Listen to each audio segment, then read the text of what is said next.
Si sta avvicinando il primo anno, non è semplice, assolutamente non è semplice perché sì, lui se n'è andato, ma non se n'è andato, perché è qua, continua a fare tanto movimento, tanto rumore, continua a fare tante belle cose.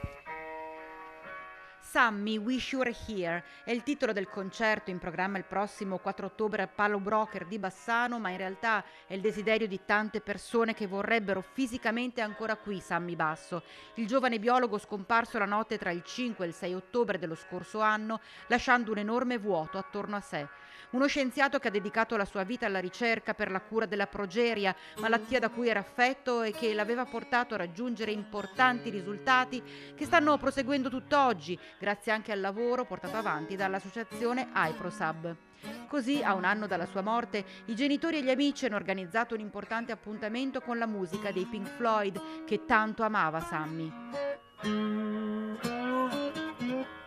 Si farà tanta festa come piaceva a lui. Lui amava proprio circondarsi di gioia, di felicità. Lui diceva sempre che un sorriso, che la gioia salverà il mondo. Tutto il ricavato di questo concerto poi andrà tutto alla ricerca.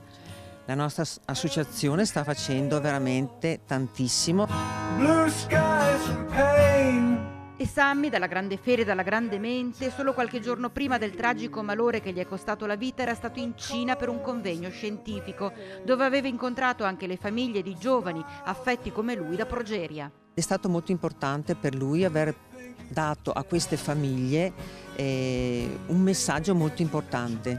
Lui, 28enne, che girava il mondo per portare a conoscenza della sua malattia, lui con 2 lauree, lui che era diventato ricercatore sulla sua malattia, e dunque per queste famiglie è stato veramente un'infusione di positività.